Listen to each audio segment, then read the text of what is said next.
My tires, my tires, my tires, my oops! Canada 2025 gave us everything: strategy drama, radio panic, questionable decisions, and one very unfortunate attempt at overtaking. Because sometimes in Formula One, the biggest battles aren't just on track, they're in the narrative. So let's take a look at Montreal, where the tires were apparently finished, right up until the moment they weren't.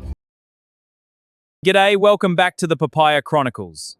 I'm Papaya Koala's cousin, PK Cuz, filling in while he's off shredding the gnar, which for my Aussie friends means snow skiing. We're here in memorable Montreal, where the only thing more fragile than the pit wall strategy is Lando's front left tire.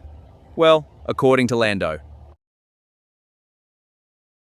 This is satire, opinion, and mild emotional support animal.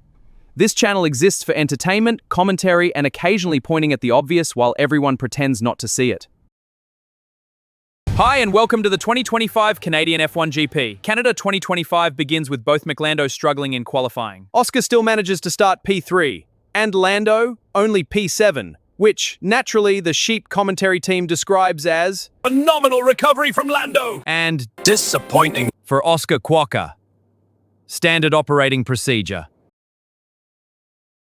Now remember, this was the weekend where Lando's car received a front suspension update, designed specifically for Lando to give him more feel and confidence. As was noted at the time, the intention was clear: improve comfort, improve performance for Lando. And yet, as Jolly observed, even with that tailored adjustment in place, the errors persisted. The front suspension upgrade for him in Canada was an attempt to give him more feel in the car, yet he's still making errors. Oscar, meanwhile, opted not to run the update.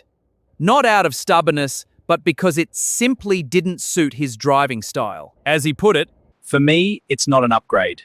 It's just something that is different. some aspects potentially improved. Some aspects got worse, namely speed was reduced. Reduced speed? Not something that you aim for in a race car, right? And as he quite sensibly pointed out, if it were purely beneficial, there wouldn't be a debate. It would be on the car, no questions asked. But it wasn't. Different preferences, different feedback, different outcomes. At the start, Kimi Dive Bomb Diplomat performs his signature move, forcing Oscar to back out or face yet another rookie incident that wasn't my fault. moment. I'm not sure why Kimi hasn't been penalized for this illegal move yet. The stewards continually turning a blind eye to it, calling it a first corner incident, is getting a bit old. Meanwhile, Lando jumps straight onto the radio with his opening number of the day. my tires, my front left tire, my tires. His engineer, who honestly deserves sainthood at this point, assures him calmly and repeatedly that Your pace is good. Your rears are fine. You can push. But Lando, poet laureate of tire distress, insists the apocalypse is imminent on the left-hand side of his car. Lando's non-stop lamentations are so convincing that Snake Stallard, master of miscommunication and emotional support for one driver only, hint, not his own, panics and boxes Oscar early. Why? To give Lando clean air for an undercut attempt, obviously. This is a strategy that is utilized by Lando's team every time Oscar is in front, so this is a strategy that would make perfect sense if Snake was Lando's engineer. Immediately after Oscar pits, Lando's tires suddenly achieve miracles again. I'll stay out. Magically healed! Truly a medical marvel, or just an obvious pattern of deception that Snake falls for every single time. My tires, dirty air, my tires. Lando is whinging about dirty air. Again. No problem, I'll just pit Oscar out of the way, so it's easier for Lando. So Lando stays out for several laps in beautiful clean air and then pits, yet still fails the undercut. The radio difference continues to be astonishing. Lando's engineer, constant calm guidance, corner-by-corner coaching, reassurance, therapy, motivational pep talks. Oscar's engineer Snake, endless setting changes, irrelevant updates about Lando's tires, distractions in braking zones, comments about other drivers Oscar did not ask about, questioning Oscar's decisions. Even when Oscar says his tires are fine, Oscar mentions graining once calmly and Snake immediately begins trying to pit him again. Oscar pushes back because the tires are not getting worse. But eventually Oscar gives in and agrees to pit when it becomes clear that Snake will continue nagging and simply won't drop it until Oscar complies. And so Oscar is boxed straight into the slowest blue flags in the history of Formula One. We're talking glacial, cold molasses slow, geological timescale slow.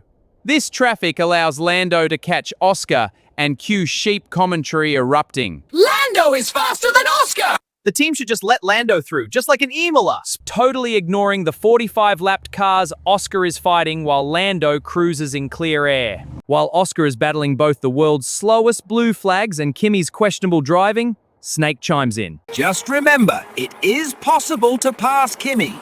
As if Oscar is not currently fighting for his life with Lando filling his mirrors. Then, while Oscar is mid-defense. A safety car now would only lose position to Lando. Would you take that? Ah, yes. Would Oscar like to give Lando a free position? Let me think. And then, inevitably, Lando attempts a pass the only way he knows how. On the outside! And drives straight into Oscar. He removes himself from the race. Oscar somehow survives. Sheep commentary immediately. Oscar could have given him more room. Of course, because this is the Church of Lando, and Oscar is always the sinner. Oscar is brought in for puncture prevention, magically dropping him 9 seconds behind Kimi, who he absolutely would have caught and passed. But the race finishes under safety car, so Oscar is stuck in P4. That's P4, Oscar. Snake celebrates like it's a triumph. Oscar. Yep. Yep. It's the voice of a man calculating how many times he has to carry this team before they stop sabotaging him. Lando crashes into his teammate, breaks Papaya's #1 rule, and the media response? Wow, such accountability from Lando. And Fat Rat Brown. Appreciate the candor, Lando. Solid race, Oscar. We learn. We go again. Meanwhile, while the world was applauding Lando for his heartfelt "my bad," the apology tour had a sequel. Because after the initial accountability cameo, there was a subtle remix suggesting Oscar moved over on him and should have left space. Tiny detail though, Oscar didn't move or squeeze Lando off the track. He held his line, calm, steady, wall adjacent but composed. Also, Lando wasn't alongside him. He was behind him. And in Formula One, being behind someone doesn't automatically grant you a request for racing space. The overhead replay? Crystal clear. Oscar holds the line. Lando sends it. Physics responds accordingly. Stella declares Lando's action Clearly unacceptable. but shrugs it off as a Consequence of letting them race. funny how letting them race only applies when Oscar is ahead. When Lando's ahead, Oscar is told to hold position, given slow or poorly timed pit stops, or gifted with perfectly timed multi-Albon 21 messages. Next up, Austria, with Papaya Koala returning for more commentary chaos. If chaos is brewing, you know you want a front row seat, like and subscribe. Join now for unpredictable weather and extremely predictable narratives. Formula Koala runs on coffee, mild confusion, and suspicious race strategies. If you'd like to help keep things running, there's a Buy Me a Coffee link below. What? Who would do that? Nope, not anymore, we don't.